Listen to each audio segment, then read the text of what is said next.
தமிழகம் எங்கும் max gold cash for your gold. Max gold நீங்க தங்க மட்டும் இல்லைங்க, பிளாட்டினம், டைமண்ட், சில்வர், ரூபினி எதை வேணாலும் விற்கலாம். உங்களுக்கான பணம் ரொக்கமா கையிலயோ இல்லைன்னா பேங்க் அக்கௌண்ட்லயோ உடனடியாக செலுத்திடுவாங்க. மார்க்கெட் மதிப்பை விட 100 ரூபாய் ஒரு கிராமுக்கு உங்களுக்கு கூடுதலாக கிடைக்கும். தமிழ்நாடு முழுக்க டோர் ஸ்டெப் சர்வீஸும் இவங்க ப்ரொவைட் பண்றாங்க. உங்களுக்கு கோல்ட விற்கணும்னு அதுக்கு ஒரே ஒரு பெஸ்ட் பிளேஸ் மேக்ஸ் கோல்டு தான். கால் 04445454545. வணக்கம். Big topic with Karthik Mayakumar. Vijay sir பத்தி ஒரு படத்துல டயலாக் ஒன்று வரல, இவர் நின்னா இது, நடந்தா அது, உட்காந்தா இதுன்ற மாதிரி டைலாக் ஒன்று வரும் பார்த்தீங்களா? அது அரசியல் நல்லா பொருந்ததுங்க. உட்காந்தா வழக்கு, நின்னா வழக்கு, நடந்தா வழக்கு, எங்கே போனாலும் வழக்குன்ற மாதிரி தான் போராட்டம் ஃபுல்லாக கேஸ் வாங்கிட்டு இருக்காப்புல. இதை பற்றியும் இந்த அரசியல் நகர்வுகள் இருக்குல்ல, அதுலேயும் குறிப்பாக டீலிமிட்டேஷன் பேஸ் பண்ணி இது எல்லாத்தை பற்றி நான் முழுக்க முழுக்க பார்க்க போகிற நிகழ்ச்சியில் போகலாம். இப்பொழுது தலைவர் அவர்கள் மாநில அரசாங்கத்தினுடைய உரிமைகளை பறிக்கும் ஒன்றிய அரசாங்கம் இன்று தாக்கல் செய்கின்ற நகலை எரிக்கிறார்.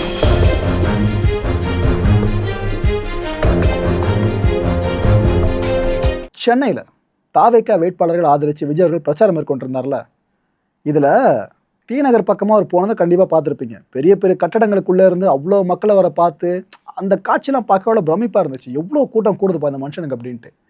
அந்த சந்தோஷத்தில் தாவேகா தொண்டர்கள் இருக்கும்போதே அடுத்த கட்ட இடி இறக்குற செய்தியே வந்திருக்கு. என்னன்னா, மாம்பழம் போலீஸார் விஜய் அவர்கள் மேலே வழக்கு பதிவு பண்ணியிருக்காங்க. என்னென்ன சொல்கிறாங்கன்னா, தேர்தல் நடத்தை விதிகள் இருக்குல்ல, அதை அவர் மீறிட்டாருங்க. நிபந்தனைகளை மீறி கூட்டம் கூட்டியிருக்காங்க, கண்டிஷன்ஸை மீறி கூட்டம் கூட்டியிருக்காங்களாம். அனுமதிச்ச நிகழ்வு இருக்குல்ல, இதுக்கு பதிலாக ரோட் ஷோலாம் நடத்தியிருக்காங்க. இதெல்லாம் எப்படிங்க பண்ணலாம்னு சொல்லிட்டு தான் வழக்கு பதிவு பண்ணியிருக்கோன்னு டிபார்ட்மெண்ட் சைடில் சொல்கிறாங்க. அண்ட் அவர் மேலே மட்டும் இல்லை, வேட்பாளர் ஆனந்த், அப்புறம் இந்த மாவட்ட செயலாளர் அப்புன்னு இவங்க மேலேயே வழக்கு பதிவு பண்ணப்பட்டிருக்கதா அவங்க டிபார்ட்மெண்ட் சைடில் இப்போ கிளாரிஃபிகேஷன் கொடுத்துருக்காங்க. ஓகே, டிவிக்கு சார்ந்த பஞ்சாயத்தை பார்த்துறீங்களா? அடுத்து பொதுவான பஞ்சாயத்துக்கு வாங்க, அரசியல் சார்ந்து. பிரேமலதா விஜயகாந்த் அவர்கள் இப்போ திமுக கூட்டணியில் இருக்காங்களே, இவங்க அந்த மேடையில் என்னென்ன சொல்லியிருக்காங்கன்னு பார்த்தீங்கன்னா, விஜய் நீங்கள் ஹீரோ கிடையாது, நீங்கள் ஒரு குழந்தை, பேபி அரசியலை பொறுத்த வரைக்கும் அப்படின்றாங்க. இதுக்கு முன்னாடி கூட்டணிக்கு முன்னாடி என்னென்ன விஷயங்கள் பேசப்பட்டுச்சு, நம்ம வீட்டு பையன் தம்பின்னு சொல்லப்பட்டது, அதான் மக்கள் அரசியல், எதுவுமே நிரந்தரம் கிடையாது. ஸோ நீங்கள் வெறும் குழந்தைப்பா அரசியலை பொறுத்த வரைக்கும் 75 வருஷ கட்சி திமுக. எப்படி தம்பி? 75 வருஷ கட்சி.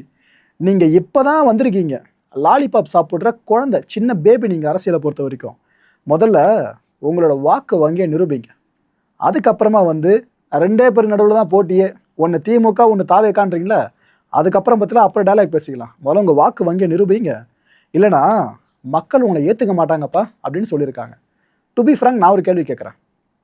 தேமுதிக மக்கள் முழுமையாக ஏற்றுக்கிட்டாங்களா?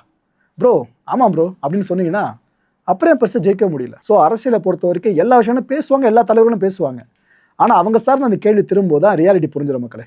சிறுவைக்கு ரைட்டு விடுங்க. இதே மேடையில் கமல்ஹாசன் அவர்களும் பேசினாங்க, இந்த டிஎன் வெர்சஸ் என்டிஏ இந்த மேடையில். கமல் அவர்கள் என்ன சொன்னாங்கன்னா, நீ ஏன் இன்னும் திமுகவில் சேரலை அப்படின்னு கலைஞர் என்கிட்ட கேட்டார். அப்போ என்கிட்ட பதில் சொல்ல தைரியம் இல்லைங்க, இப்போ சொல்கிறேன் அப்படின்னு சொல்லி ஆரம்பித்தார்.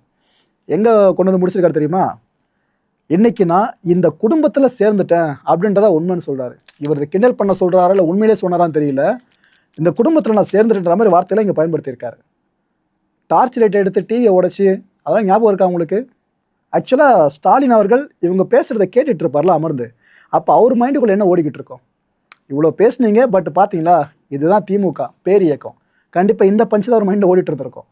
இது போல விஷயம் நாங்கள் பார்க்க முடிஞ்சுது. அண்ட் தொடர்ந்து கமல்ஹாசன் என்ன சொன்னார், 33% அப்படின்றது தூண்டில் நுனியில் இருக்க சின்ன மீன் மாதிரி தான், அதை நாம் ஒருபோதும் கவ்வ மாட்டோன்ற மாதிரி அந்த சினிமா பஞ்செலாம் அவரும் பேசியிருந்தாப்புல ஃபுல்லாக அங்கே. ஆனால் ஒன்று, இவர் எடுத்த அந்த முடிவு இருக்குல்ல, திமுகவோட சேர்ந்து பயணிப்போம் அப்படின்ட்டு, அதனால தான் அவரோட கனவு பழிச்சுது, எம்பி அவனோட கனவு. அப்படி இல்லைனா ஜெயிச்சு பழிக்கணும்னாக்கா அதுக்கு வாய்ப்பே நம்ம ஒத்துக்கிட்டு தான் ஆகணும். அடுத்து என்டிகே சார்ந்த ஒரு பஞ்சாயத்துக்கும் இப்போ விடை கிடச்சிருச்சுங்க. அதை பற்றி உங்களுக்கு அப்டேட் கொடுத்துட்றேன். இந்த ஜனதா பார்ட்டி இருக்குல்ல, அவங்களோட சின்னம் அது தெரியுதா? ஒரு உழவர் ஏற சுமந்துட்டு போகிற மாதிரி இருக்கும் இந்த கலப்பையை. இந்த சின்னம் நாம் தமிழர் கட்சியோட சின்னம் இருக்குல்ல, இது கூட ஒத்து போகிற மாதிரி இருக்கும். லிட்டரெலாம் உங்களுக்கே தெரியும் பார்க்குறப்ப. எங்கேயும் உழவர் தான், விவசாயி தான், ஏர் கலப்பையை சுமந்துருக்க மாதிரி இருக்கும். என்ன பிளேஸ்மெண்ட்டு மாறி இருக்கும், கலர்ஸ் மாறி இருக்கும், அவ்வளோதான் வித்தியாசம். ஸோ சிமிலாரிட்டி இருக்குல்ல, இதை வச்சு சென்னை ஹைகோர்ட்டில் ஒரு மனுவை தாக்கல் பண்ணிட்டாங்க. ஏங்க இது போல் ஏர் கலப்பையை சுமக்கிற மாதிரி விவசாயி இருக்கார்ல, அந்த சின்னத்தை அவங்க பயன்படுத்தக்கூடாதுங்க, இந்த நாம் தமிழர் கட்சி தடை விதிக்கணும் அப்படின்ட்டு மனு போட்டாங்க. இதில் தேர்தல் ஆணையத்தோட தரப்பு தானே முக்கியமான விஷயம், குரூஷியல் ரோலை ப்ளே பண்ணோம்.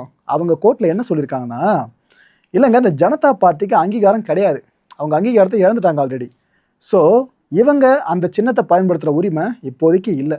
அப்படி இருக்கும்போது நோ அப்ஜெக்ஷனுங்க அப்படின்னு சொல்லிட்டாங்க. என்டிகே ஃபேவராக தான் வந்திருக்கு, ஓகேவா, நோ அப்ஜெக்ஷன் சொல்லிட்டாங்க. இதுக்கப்புறம் கோர்ட் என்ன பண்ணுவாங்க, அந்த தடை கோரினால மனு என்டிகே இந்த சின்னத்தை பயன்படுத்தக்கூடாதுன்னு அந்த மனுவை தள்ளுபடி பண்ணி விட்டாங்க. ஸோ பல பேர் குழப்பத்தில் இருந்திருப்பீங்களே, ஏதோ மனு போட்டாங்களே என்ன ஆகுது ஏதோ ஆகுது தேர்தல் நெருங்கிடுச்சு அப்படின்னு குழப்பம் வேணாங்க. இந்த சின்னம் தான் என்டிகேவோட சின்னம், குழப்பம் வேண்டாம். ஆனால் இபிஎஸ் அவர்கள் கோயம்புத்தூரில் பயங்கர மாசாக பேசினார் கூட்டத்துக்கு மத்தியில். அப்போ என்னென்ன சொன்னார்னா, அதிமுக தான் கண்டிப்பாக இந்த மாதிரி ஆட்சி அமைக்கும் அப்படி நம்ம ஆட்சிக்கு வந்த பிற்பாடு பொய் வழக்கு போட்ட அதிகாரிகள் இருக்காங்களே அவங்க மேலே ஆக்ஷன் எடுக்கப்படும்னு சொல்லியிருக்காரு. எவ்வளோ தூரம் உள்ள காயப்பட்டிருப்பார்ல, அது இங்கே லிட்டரலாக தெரியுது. அன்னைக்கு இருந்த பழனிசாமி வேற, இனிமே வரப்போகிற பழனிசாமியே வேற. நான் கொடுத்த பில்டப் இல்லைங்க, அவரே சொல்லியிருக்காரு இந்த விஷயங்களை. தேர்தல் பரப்புரை காலத்தில் இந்தளவுக்கு மாசாக பேசியிருக்காப்புல. இந்த நாடாளுமன்ற தொகுதி மறுவரையறை இருக்குல்ல, இந்த டீலிமிட்டேஷன் இப்போ வரைக்கும் புயலை கலைப்பட்டிருக்க விஷயம் இருக்குல்ல, இதனால் தமிழ்நாட்டுக்கு பாதிப்பு இருக்காதுன்னு சொல்லியிருக்காரு இபிஎஸ் அவர்கள். இதை இவ்வளோ கான்ஃபிடண்ட்டாக சொல்ல என்ன காரணம்னு அவரே சொல்கிறார் தெரியுமா? மத்திய உள்துறை அமைச்சர் அமித்ஷா அவர்கள் அவர் வாக்குறுதி கொடுத்துருக்காராம், கண்டிப்பாக தமிழ்நாட்டுக்கு பிரச்சனை வராது அப்படின்ட்டு. ஸோ அதனால தான் நாங்கள் இங்கே சொல்கிறேன்னு இபிஎஸ் அவர்கள் மக்கள் முன்னிலையில் பேசியிருக்காங்க. ஸ்டாலின் அவர்கள் நினைக்கிறத விட இவங்க நிறைய நல்லது பண்ணுவாங்க, நிறைய நல்லது காத்துட்டு இருக்குன்ற மாதிரி இந்த பாஜக அதிமுக கூட்டணி இருக்குல்ல, என்டிஏ கூட்டணி, இதை பேஸ் பண்ணி இவ்வளோ விஷயங்களை அவர் இங்கே பேசியிருக்காரு. மக்களே போன முறை பாஜக அதிமுக கூட்டணி வச்சு தேர்தலை சந்திச்சாங்களே, அப்போவே அதிமுக ஆட்சியை பிடிச்சிருக்கணுமா? கூட்டணி ஒருவேளை இல்லாமல் இருந்ததா பாஜக கூட? இதை நான் சொல்லலைங்க, பல அரசியல் நிபுணர்கள் இந்த விஷயத்தை தான் அடித்து சொல்லிக்கிட்டு இருக்காங்க. ஸோ இந்த முறை ஆட்சியை ஒருவேளை பிடிச்சிட்டாங்க அப்படின்னா பாஜகவோட செல்வாக்கு தமிழ்நாட்டில் எந்த அளவுக்கு மேலே போகும்னு நினைக்கிறீங்க? ஏன்னா ஒருத்தவங்க ஒரு என்ட்ரி புதுசாக கொடுக்கும்போது கூட கூட்டிகிட்டு வராங்களே, அவங்க சார்ந்த சேஃப்டி இதுக்கப்புறம் எவ்வளோ வருஷன்றது அடுத்த பெரிய கேள்வியாக இருக்கும். அதனால அந்த கேள்வி எங்ககிட்ட கேட்க வேண்டியதாக இருக்குது. ஓகே ரைட்டு, இந்த தொகுதி மறுவரையறை மசோதா இருக்குல்ல, இதோட யூனியன் பிரதேசம் சார்ந்த அந்த ஒரு போர்ஷன் மக்களவையில் அறிமுகமாச்சுங்க. அந்த டைமில் சலசலப்பு நீங்கள் பார்க்கணுமே, அவ்வளோ சலசலப்பு. இன்னொரு பக்கம் திமுகனால கருப்பு உடையில் வந்தாங்க அந்த எம்பிஸ் எல்லாமே. பார்லிமெண்ட்டில் ஒரு போர்ஷன் முழுக்கவே கருப்பாக மட்டும் தான் பார்க்கப்பட்டுச்சு. அந்த அளவுக்கு இந்த மசோதா சார்ந்த எதிர்ப்பை கடுமையாக பதிவு பண்ணிட்டு இருந்தாங்க. இதில் இந்த திமுக நாடாளுமன்ற குழு தலைவர் இருக்கார்ல, டிஆர் பாலு அவர்கள், இவங்க மக்களவையில் எழுந்து பேச ஆரம்பித்தாங்க. இந்த தொகுதி மறுவரையறை மசோதா இருக்குல்ல இது சார்ந்து. அப்புறம் என்ன சொன்னார்னா, ஏங்க இதெல்லாம் சாண்ட்விச் மாரி இருக்குது அப்படின்னாரு. அதாவது மகளிர் சார்ந்த ஒரு விஷயத்தை கொண்டு வரீங்களே, அதை நாங்கள் ஏற்கிறோம், அதை நாங்கள் ஆதரிக்கிறோம். 2023 நிறைவேற்றப்பட்ட மகளிர் இடஒதுக்கீடு மசோதா, இதை நாங்கள் ஆதரிக்கிறோம். ஆனால் இதுக்கு நடுவில் இன்னும் 2 மசோதான் கொண்டு வரீங்களா, குறிப்பாக தொகுதி மறுவரையறை மசோதான்னு சொல்லிட்டு, இதெல்லாம் எப்படி நாங்கள் ஆதரிப்போம்? சமரசமே இல்லாமல் சொல்கிறோம், இதை நாங்கள் கடுமையாக எதிர்க்கிறோம்னு சொன்னார். இந்த சாண்ட்விச்லாம் பார்த்தீங்கன்னா எங்கே எதிர்க்குன்னு தெரியலாம், கலந்து போட்டு வச்சுருப்பாங்க. நீங்களும் அதை தான் பண்ணுறீங்க. மசோதான்ற பேரில் மசோதாக்களை கொண்டு வரீங்க, இது கூட சேர்த்து நிறைவேற்றலாம் அப்படின்ற ஆசையில் கொண்டு வரீங்கன்னு அவர் அப்படி பேசியிருந்தார். And it is we can call it as a sandwich bill. All the 3 bills can be called as a sandwich bill because everything is interlinked together. So the government has not come forward to see that each and every bill is put separately. They sandwich each and everywhere it has got a link. And every speaker of this house would find very difficult to distinguish between one bill to another bill. First of all, I could say that we are for women's bill as passed in 2023 in the same Lok Sabha and Rajya Sabha, which has already been in record. So that is why it is not necessarily to bring one more bill. But at the same time, we could insist that government should have come forward in 2024, 2025 and now 26 at least. But now they are linking the things further. So they want to have a delimitation, they want to have a census, then after the census it has to come into. So what I suggest is, yesterday my leader in Salem rally, he has hoisted the black flag and at the same time he has burnt to ashes the bill proposed by the government. उन्होंने काला झंडा दिखाया, पीला झंडा दिया, इससे सदन से क्या लेना देना? दिखाते रहो झंडे. So actually, at the same time, you would like to clarify that the opposition सदन में to these bills do not alter our party stand for immediate implementation of 33% reservation for women in parliament and in legislation. Okay. We are for women's reservation and this women's reservation should be taken forthwith without any further delay. ஒரு பக்கம் பார்லிமெண்ட்டில் திமுகவினர் கருப்பு உடை அணிஞ்சு வந்தது, இன்னொரு பக்கம் இதே திமுகவினர் கருப்பு கொடி ஏற்றினாங்க, கருப்பு பலூன்ஸ் இருக்குல்ல இதை பறக்க விட்டாங்க, கருப்பு உடையை அவங்களும் அணிஞ்சிருந்தாங்க. முழுக்க முழுக்க எதிர்ப்பு எதுக்கு பதிவு பண்ணுறாங்க? தொகுதி மறுவரையறை இருக்குல்ல, இதுக்கான எதிர்ப்பு தான் இந்த அளவுக்கு பதிவு பண்ணியிருக்காங்க. ஆனால் இதில் ஒரு விஷயம் புரிஞ்சுக்கணும் மக்களே, இந்த கட்சி அந்த கட்சின்னு கிடையாது. தமிழ்நாட்டில் இருக்க மிக முக்கியமான கட்சிகள் ஆளும் சைடில் இருக்கவங்க டிவிக்கே இது போல சேர்த்து சொல்கிறேன் இதுக்கு எதிராக இருக்காங்க. ஆனால் பாஜக கூட்டணியில் இருக்க அதிமுக இருக்காங்களே அவங்க ப்ளஸ் அந்த கூட்டணியில் இருக்க சில கட்சிகள் அவங்க ஆதரவாக இருக்காங்க. ஸோ ஒரு மசோதானா கூட அரசியல் சார்பை தவிர்த்து நம்ம பார்க்க முடியாதுங்க. இதில் தான் மக்கள் அதிகமாக குழம்புவாங்களே. யார் சொல்கிறது கரெக்டாக இருக்குன்ற குழப்பம் மக்களுக்கு இருக்க காரணம், இந்த பக்கமும் பேசுவாங்க அதை பக்கமும் பேசுகிறாங்க அரசியல்வாதிகள். எந்த பக்கம் மக்கள் ஸ்டாண்ட் எடுக்க முடியும்? இந்த பராசக்தி படத்தில் பார்த்துட்டு போல டீ பரவட்டும் அதை நீதியாக மாற்றுறாங்க பார்த்தீங்களா? கிட்டத்தட்ட அந்த சினாரியோஸை ரியல் லைஃப்பில் பார்த்து அப்படிங்க இருக்கும். அதை ட்ரை பண்ணியிருக்காங்க. அதாவது ஸ்டாலின் அவர்கள் இந்த மசோதா நகல் இருக்குல்ல இதை தீயிட்டு கொளுத்துனாங்க. இன்னொரு பக்கம் உதயநிதி ஸ்டாலின் அவர்களும் இதையே பண்ணாங்க. ஸோ தமிழ்நாடு முழுக்க திமுகவினர் இந்த ஒரு கேம்பெயின் இருக்குல்ல, இந்த பில்லுக்கு எதிரான கேம்பெயின், இது ரொம்ப ஃபுல் பிளட்ஜாக கொண்டு போயிருந்தாங்க.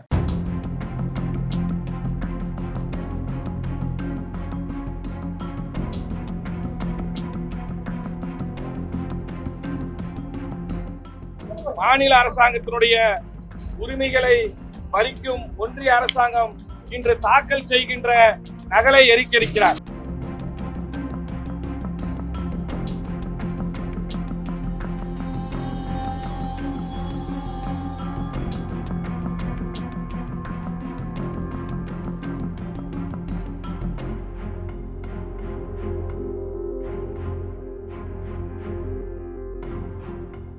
மக்களை இந்த கான்டென்ட்டை பொறுத்த வரைக்கும் மனசு ஒரு வினா இருக்க முடிஞ்ச அதுக்கான பதில்களை கீழே கமெண்ட் செக்ஷனில் கமெண்ட் லீவ் பண்ணுங்க.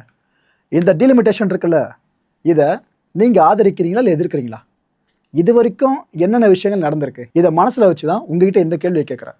நீங்கள் ஆதரிக்கிறீங்கன்னா அதுக்கு ஏன்ற காரணத்தை பதிவு பண்ணுங்கள், எதிர்க்கிறீங்கன்னா அதுக்கான காரணத்தை பதிவு பண்ணுங்கள். அடுத்த நிகழ்ச்சி சந்திக்கலாம். நன்றி, வணக்கம். தமிழகம் எங்கும் max gold, cash for your gold. Max gold நீங்க தங்க மட்டும் இல்லைங்க, பிளாட்டினம், டைமண்ட், சில்வர், ரூபினி எதை வேணாலும் விற்கலாம். உங்களுக்கான பணம் ரொக்கமா கையிலயோ இல்லைன்னா பேங்க் அக்கௌண்ட்லயோ உடனடியாக செலுத்திடுவாங்க. மார்க்கெட் மதிப்பை விட 100 ரூபாய் ஒரு கிராமுக்கு உங்களுக்கு கூடுதலாக கிடைக்கும். தமிழ்நாடு முழுக்க டோர் ஸ்டெப் சர்வீஸும் இவங்க ப்ரொவைட் பண்றாங்க. உங்களுக்கு கோல்டை விற்கணும்னு அதுக்கு ஒரே ஒரு பெஸ்ட் பிளேஸ் மேக்ஸ் கோல்டு தான். கால் 04445454545. என் அன்பார்ந்த மாயம் ஸ்டுடியோஸ் நேயர்களே, மாயம் பக்தின்னு ஆன்மீகத்துக்காக பிரத்யேகமா ஒரு சேனலை கொண்டு வந்திருக்கோம். மறக்காம சப்ஸ்கிரைப் பண்ணி அந்த சேனலுக்கு உங்களோட ஆதரவை மனப்பூர்வமாக தெரிவிங்க. வணக்கம் மாயம் ஸ்டுடியோஸ் நண்பர்களே. மாயம் ட்ரெண்ட்ஸ் அப்படின்ற ஒரு புதிய ஃபேஸ்புக் பேஜை ஓப்பன் பண்ணியிருக்கோம். நீங்கள் யூடியூப்பில் பார்த்துட்டு இருக்கீங்களா நம்மளோட கான்டென்ட்ஸ்லாம், இதெல்லாம் விட ஒரு படி மேலே ரொம்ப கிறிஸ்பாகவும் ரொம்ப சூப்பராகவும் நிறைய கான்டென்ட்ஸ் உங்களுக்கு இந்த பேஜில் காத்துட்ருக்குங்க. ஸோ உடனடியாக ஃபேஸ்புக் பிளாட்ஃபார்ம் போங்க, மாயம் ட்ரெண்ட்ஸ்னு டைப் பண்ணி சர்ச் பண்ணி நம்ம பேஜை ஃபாலோ பண்ணுங்கள். அப்படியே நம்ம சேனலையும் நீங்கள் சப்ஸ்கிரைப் பண்ணிட்டீங்க அப்படின்னா இன்னும் நிறைய புது கான்டென்ட்ஸை உங்களுக்காக ப்ரொடியூஸ் பண்ணி கொடுத்துக்கிட்டே இருப்பாங்க. நீங்கள் பண்ணுற ஒவ்வொரு சப்ஸ்கிரிப்ஷனும் எங்களுக்கு பெரிய மோட்டிவேஷனாக அமையும்.